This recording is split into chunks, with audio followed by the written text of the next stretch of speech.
Aloha everyone. Another weird intraday session on Friday, but overall it looks like the market wants to move higher here still.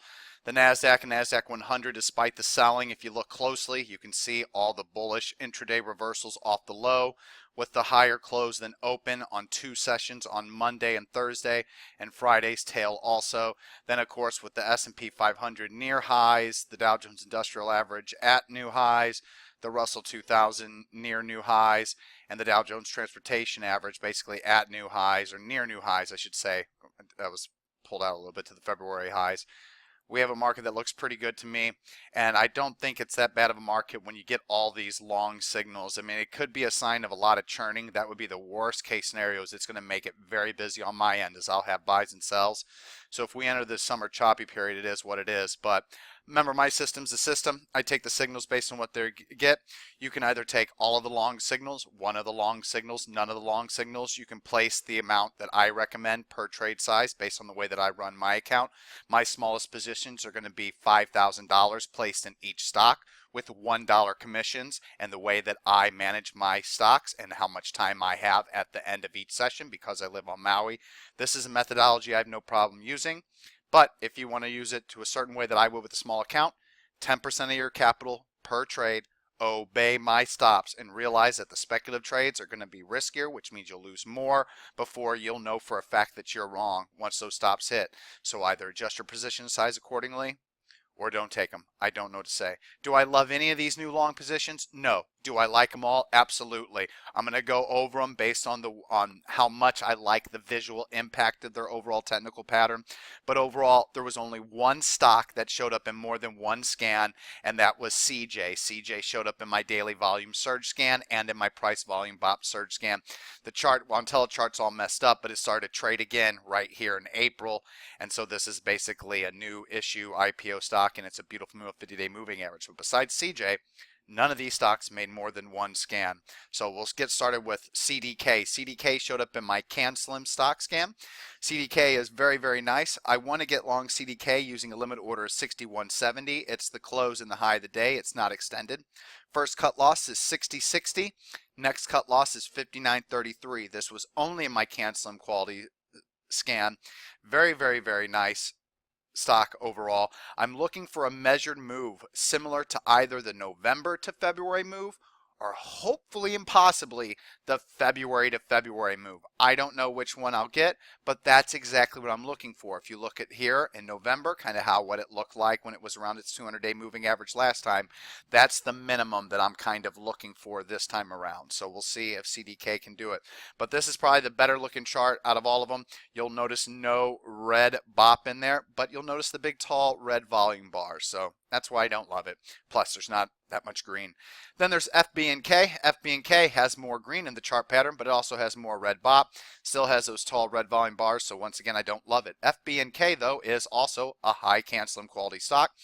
You have that, I didn't even tell you what CDK had, but it's the same thing. You have the candle over candle, bullish candle over candle pattern, the heavy volume surge with BOP confirmation. You have that here on FBNK also, but with this stock, it's off the 50-day moving average. But you got the candle over candle, big volume surge, and BOP confirmation. Very, very good with FBNK. FBNK was also only in my CanSlim stock scan. 25.90. It's also the high of the day and the close. That's my limit. First cut loss, 25.35. Final cut loss all the way down to here, 24.23. But if it takes out this level on heavier volume or loses the strong green BOP, you better believe that I'll be raising my stops before that final one comes into play on FBNK. And then, like I said, CJ, the chart's all messed up here because this is all old data before it got reissued. But CNJ Energy bouncing off 50-day moving average, huge volume surge, BOP confirmation to max green BOP, pocket pivot point signal, and two of my volume scans. CJ, want to get long, limit order 34.25 since it's not extended. Going to use the high of the day. First cut loss 32.59. And then the final cut loss, you can go all the way back. Here's what I'm going to do, where the last time the lowest price bar with green BOP is here, 30.89, but I believe that could be even wrong. So I think what I want to do, that's not wrong, but what I mean is I think that's still, since it's so close to this low here, what I want to do is use 30.50 30.1 as my final cut loss. So if it hits 30.50, my stop will trigger and I will be out. So this will be my final stop.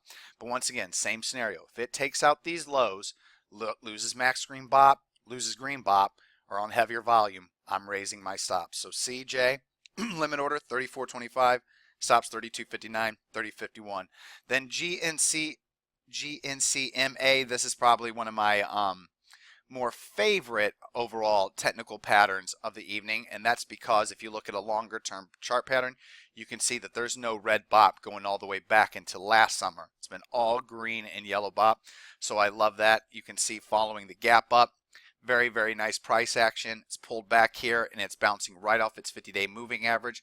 Volume surge with bop surging to max green bop. So I really, really like this pattern, but I haven't looked into it, so I'm not sure if this is due to earnings or why it's consolidating like this. If it's been bought out, then it's not going to move that much, so invest accordingly. But either way, it was only a one scan. My price volume bop surge scan, 1% like all of them, 2% most in CJ.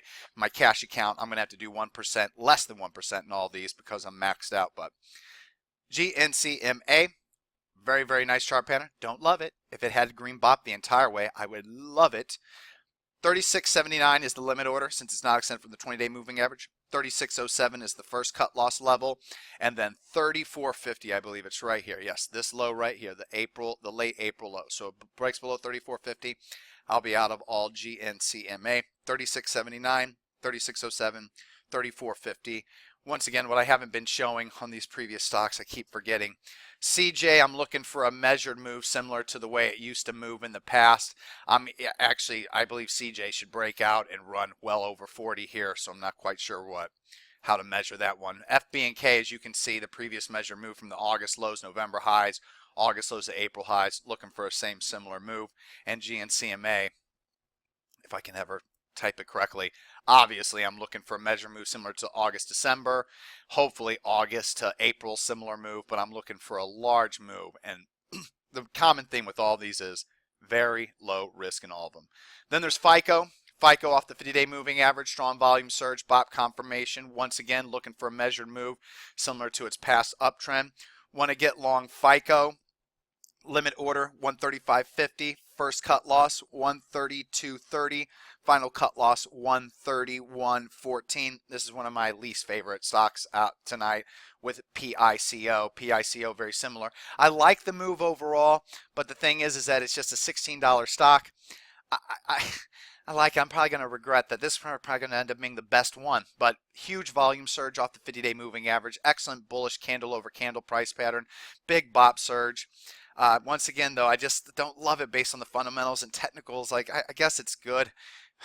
It's funny is that earlier I thought that this was like one of the worst looking charts, but now as I just look at it, I'm like, oh man, I actually really like this chart. But whatever, it is what it is. I can't love it. It's only a one scan. It's only a $16 stock compared to some of these other stocks. It's one of the lower quality ones. So PICO, 1690 limit order since it's not extended. 1620 first stop right here. And then my final stop is 34.50, and I'm assuming that's going to be like right. What am I? I'm looking at the wrong one.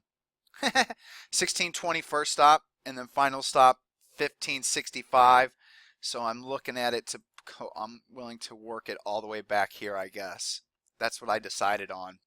So first stop here, 16.20. Final stop here, 15.65. That's what I decided on whenever I started to write down my notes. And then we've got an ad signal, an NCOM. Very, very nice pattern. This is a longer term pattern, as you can see, looking at this previous measured move. Hopefully I'm going to move similar to August into December here. But a nice ad signal, pocket pivot point signal, bullish hammer reversal candle, bop confirmation, above average volume. Want to get long, adding half of whatever I have, but it's got to be less than that because I have a larger initial position. Limit order at 38.95. Don't want to chase because it's extended from its 20-day moving average ever so slightly. First stop 37.55. Final stop 36.80. These lows. In the final long position, LLEX. Look at this Zoom 3. The stock has already gone from here to here, a 382% move. Look at all the green bop now on the Zoom 4. Look at all this max green bop. Look at this price move, high a day, pocket pivot point signal, huge volume surge, huge bop surge. I love this chart. I want to get long. Limit order 531. First cut loss level 481. Final cut loss level 462.